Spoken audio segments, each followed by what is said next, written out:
Okay, so we have Big Bertha here. Is what I call her. This is the this is 120 something ounces. Maybe it's 2 gallons. I want to say it's 2 gallons. I don't really remember though. But as you see the water level here, this is where I fill the water because again we have to allow room to add the ingredients and the water kefir. Okay, and this is the 1 gallon that I did a few moments ago. And then I'll show you I'm going to show you everything once I am complete. I'm finished making all of them. All right. So we have this huge monster here. Now I'm going to take, this is a cup of sugar. Pour it in here. And I'm going to do about 2.5 cups of sugar for this one.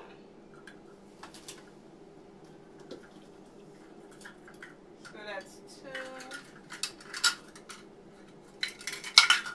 Get my half cup measurement thing.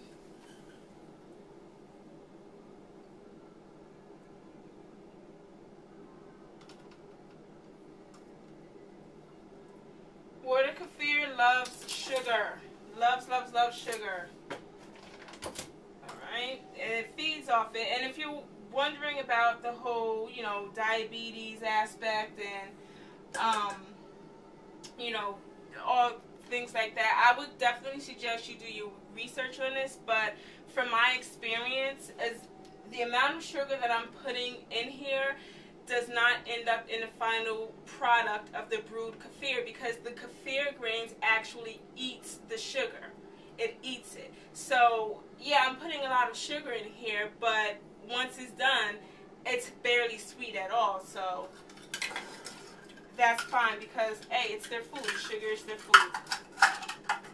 Okay, so we're done with that. Again, I'm not adding the baking soda or the Celtic sea salt because I'm not trying to grow these grains. As is, this unsulfured molasses has a ton of minerals in it. So, this right now is 1 tablespoon of molasses. So we'll pop that in there.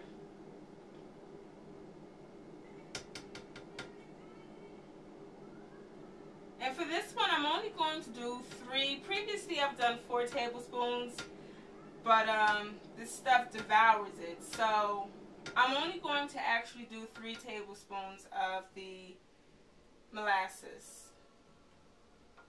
So this is the 2nd tablespoon.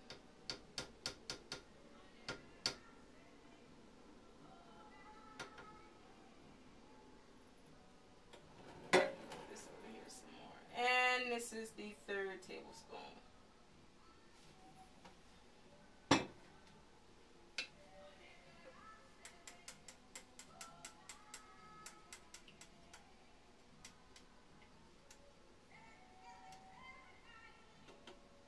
Okay, and obviously I cannot use my turkey baster as a stir for this big thing, so I'm actually going to use the spoon that I was using to scoop the kefir grains with to stir this and dissolve the sugar and molasses. So everything is dissolved as it should be. I'm now going to put the kefir grains in here. So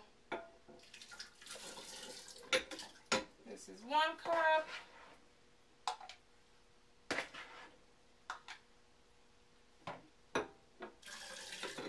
Two cups.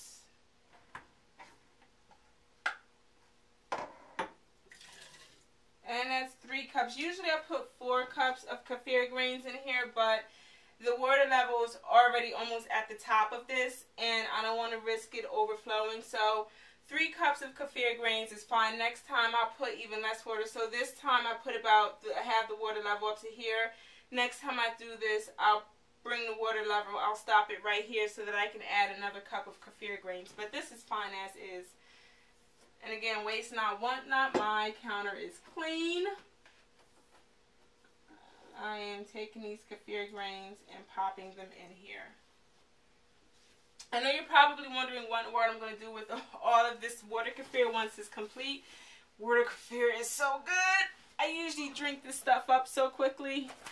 especially when I add my fruit to it, which I'll show you that process once it's finished brewing. So again, I take a coffee filter, and I take a tie, and I pop this over here. Now this is probably going to give me a problem because this one usually does, but oh God, I hope it doesn't give me too much of a problem. Maybe next time I'll get rubber bands. Come on. Yay! It didn't give me too much of a problem. Thank goodness. So, I just want to straighten this out a bit.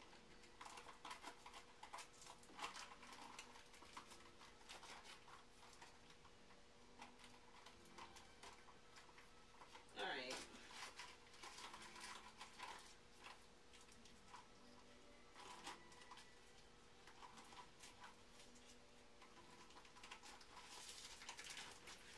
So the water filter for Big Bertha didn't give me too much of a problem.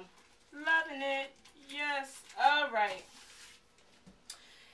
And here we go. Again, this will just be up here for about 48 to a little under 72 hours. Let me move these things around here. Alright, so I'm going to finish making the rest of this water kefir, and then I'll come back and show you everything once it has been completed. Okay, here is all of the water kefir that I am brewing.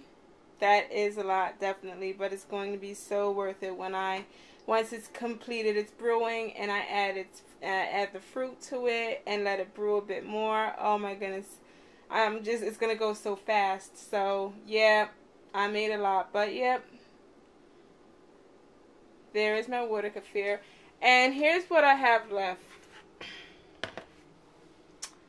I still have a bowl of kefir grains left. I'm not exactly certain what I'm going to do with them yet. So what I'm going to do is just put them in a solution of sugar water so that they don't die out. Because I haven't decided if I'm going to compost them, eat them, or just throw them away. I don't know yet. So I'll show you what they look like when they're in a solution of sugar water in a bit. Okay, just really quickly, I wanted to show you what the kefir grains look like when they were in the solution of sugar water. Again, like I said, I don't know what I'm going to do with them, but I didn't want to starve them, so I just did the sugar water. I didn't add anything to it but just sugar and water. That's it. You can tell the difference. The other ones have the unsulfured molasses in it, so they're very, very dark brown versus just plain old sugar and water that I'm sitting the kefir grains in, so that they can eat that until I decide what I want to do with them. So yeah, that's about it. Okay, one other thing I forgot to mention is that I had actually taken a break from making water kefir, from brewing my water kefir, and what I did was I put it in some sugar water, and I popped it in the refrigerator for, I was supposed to only leave it in there for like a couple of weeks. I ended up leaving it in there for a month and a half. Oops. So this is my first time using the kefir grains after I've taken them out of that sugar water storage. So they're definitely going to be sluggish. I don't know if I've killed them or not, but hopefully I didn't. I am going to show you what it looks like over the course of me brewing this particular batch. So we'll see if they brew the way they brew before I put them in storage, in the sugar water storage.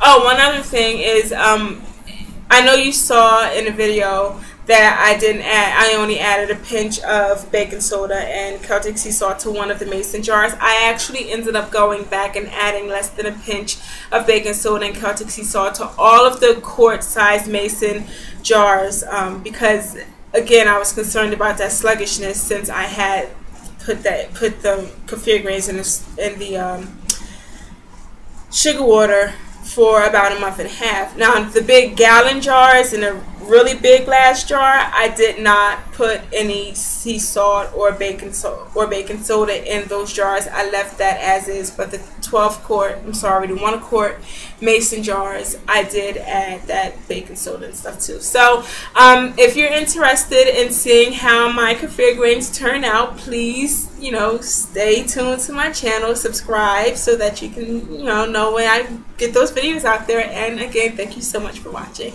Peace.